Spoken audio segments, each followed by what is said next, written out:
خانه رازون په ایکسل کې به ډسکاونټ فارموله وي اوسې ده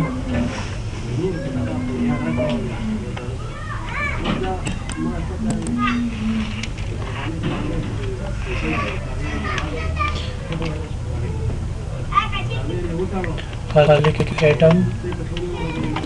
quantity price total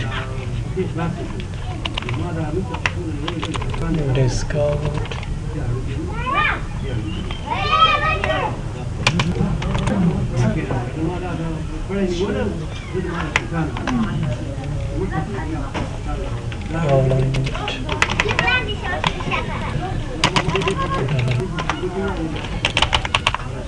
مثال ماوس چې دی موږ دوست دانې ماوسونه واخیستل په 150 روپۍ قیمت لري د ټوټل څومره کېږي دی نو مساوي ایکوال مساوي وکړو چې کوانټټي او ستورج ضرب دی کړو په پرایس کې 12 دانې دي نو 150 کې به ضرب په ټوټل به راوځي چې ټوټل څومره کېږي 1300 روپۍ کېږي اوس مثال دی سره ډسکاونټ د څومره کول غواړې پکې نظر اعظم دې سره زه ډسکاونټ چې هغه صرف 5% 5% د سره ډسکاونټ کوم صحیح ده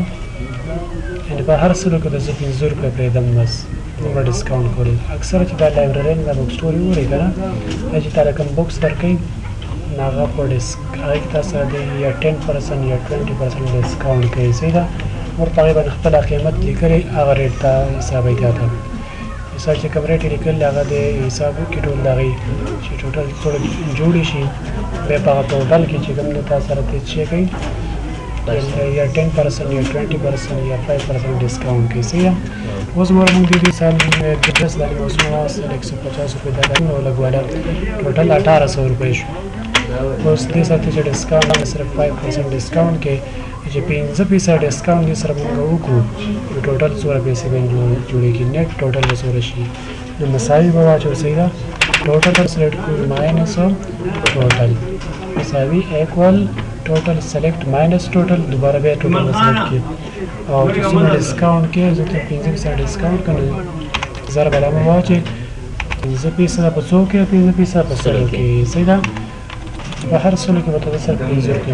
کاونټر بیا کړي صحیح ده د دې سره صرف څومره وکړي 15% ډسکاونټ وکړو که نه نیټ ټوټل څومره راځي 1700 صحیح ده او دا 15% ډسکاونټ ته چې مثال هر یو څیز کې زه 15% ډسکاونټ کوم دا فارموله به البته زه سلیکټ کړي کنټرول ډي سره څرنګه اپلای کړي نو زه مثال بل ایټم لیکم کیبورډ لیکم کیبورډ څه کیبورډ څه 20 دانې واخیستل صحیح ده او دا د 200 روپۍ صحیح ده دلته ټوټل به خپل اتوماتیک سره وباسي دا کنټرول ډي سره لګي اپلای فارمولا ول سلیکشن وته کې کنټرول ډي ډایرکټ به ټوټل لو باسي چې وسی دوه دانې چې 200 روپۍ ده شي ټوټل څومره کېږي 3000 ټوټل کېږي او 15% ډسکاونټ سره وګورئ نو 3800 به جوړېږي ورسېدې باندې بس هر ایټم چې خرڅې نه هغې کې ته ډسکاونټ کول غواړه هغه دلته وړاندې لیکي ټوټل به راوباسي بیا اتوماتیک دلته دې چې ډسکاونټ راوباسي چې 5% ډسکاونټ دې کې ته کې که نه نو ټوټل نیټ ټوټل به جوړېږي